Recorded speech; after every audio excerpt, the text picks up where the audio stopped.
all kind of culminates into the religion of Instagram, right? That once we immerse ourselves into this cyberpunk society, once we have advertising, that really personalizes and tailors and customizes our interests, and algorithms that lock us into filter bubbles that also give us what we want when we want it, and then having killer robots that are kind of picking us off and, terrorizing us into staying indoors and staying in our communities, well, that's when we turn to the religion of Instagram, right? That's when we need to find faith. That's when we were born again into the church of social media as a way of giving us a sense of comfort, giving us a sense of security, and allowing us to make sense of what is fundamentally very, very surreal times. Now, I'm of course being a little facetious when I talk about the church of Instagram, the cult of social media, the fact that each of us are encouraged to go out there and gain new followers and build our own church and, become our own high priest. But there is something to be said about the way in which attention is its own corrupting influence, and how all of these social media platforms encourage us not only to gain followers, but to game the system and to try to get attention by any means necessary. Now, this might be true on an individual level in terms of the content that it offers, but it's especially true for influencers, because influencers are not always aware of what they're doing. We talked about this previously when we talked about conspiracy theorists and influencers, and the way in which the algorithm rewarded influencers for indulging in conspiracy theory because it helped their numbers go up. It helped their engagement rates go up. It helped them be more successful in the influencer business. So today's clip looks at a similar phenomenon in which, as influencers started to dabble in spirituality, as influencers started to create their own religions, express their own faith, again, the algorithm rewarded them. Again, they received more attention, so it becomes a self-fulfilling prophecy that the more they start acting like a church, the more the algorithm brings more followers to their church, the more likely they are to get more and more religious or spiritual. Now, we see this time and time again on social media. It's sort of the feedback loop, the nature of the self-fulfilling prophet as an enabler of this type of religious activity.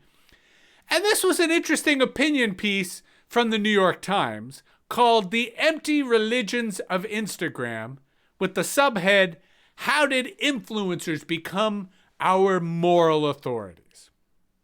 So I'm going to read the first few paragraphs. On Instagram, the writer follows 700 people, mostly women. 100 of these women follow Glennon Doyle, whose memoir, Untamed, has been on the Times bestseller list for 51 weeks.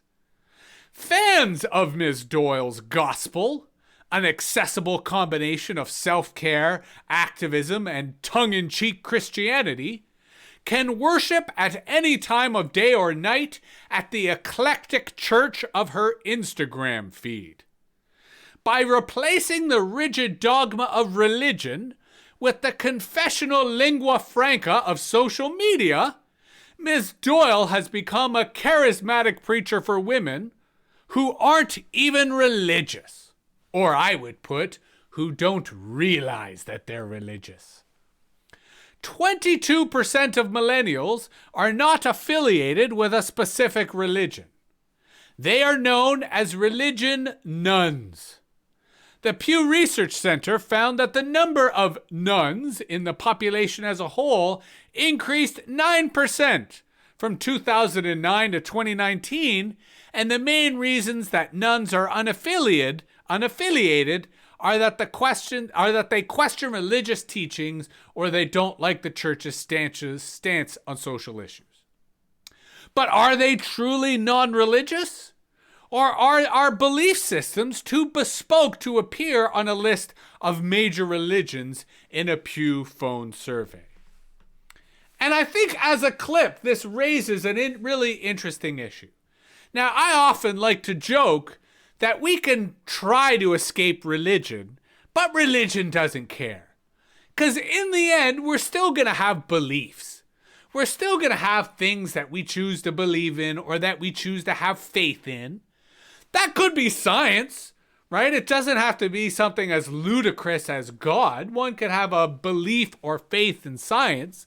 I mean, I like to think that every time I get into an airplane, I'm expressing my faith in science, because I sure as shit have no idea how that airplane works. But I tell myself it's going to perform a scientific miracle by throwing me up high in the air and then having me land on the ground without getting hurt. While I do believe that, aerospace design and astrophysics has, allowed for that miracle to take place. But since I don't understand that science personally, I am engaging in an act of faith every time I enter an airplane. So I like to sort of believe that we all have belief systems. We all have these moments of faith, and therefore we all have a certain religious or propensity to religious belief. And that's where social media can fill the void. That's where, for many people, the influencers that we look up to, the people who command power on these platforms, they command a kind of religious authority. Now, interestingly enough, what I'm arguing here today is that religious authority is not granted to them by God. It's not granted to them even by their followers. No, it is granted to them by the algorithm.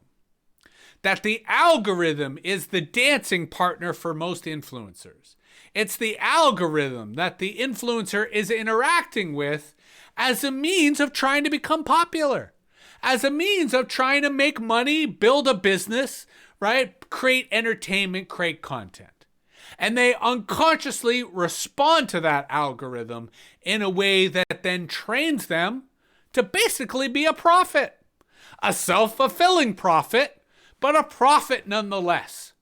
And because they are a prophet, they are de facto the head of a new religion.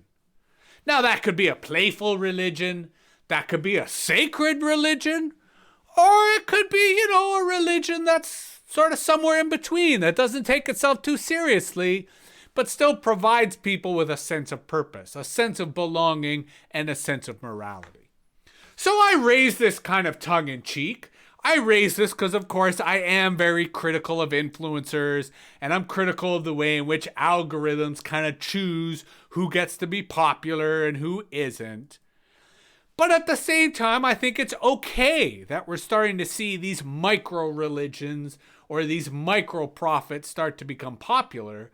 When they become violent, when they become messianic, when they start preaching the end of the world, that's when we should be worried.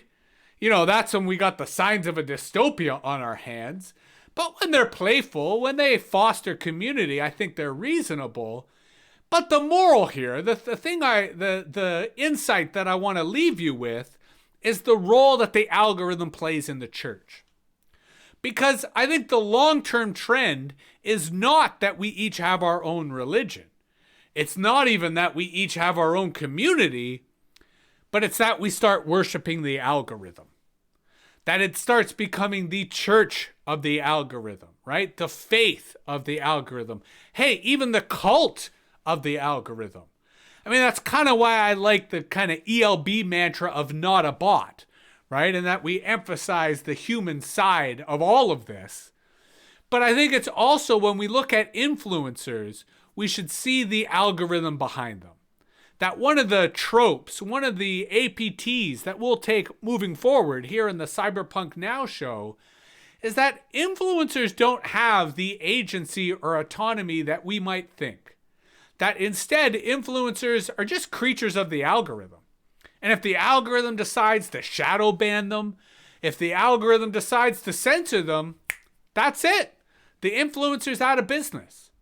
So when we talk about the religion of Instagram, what we're talking about is the religion of the algorithm.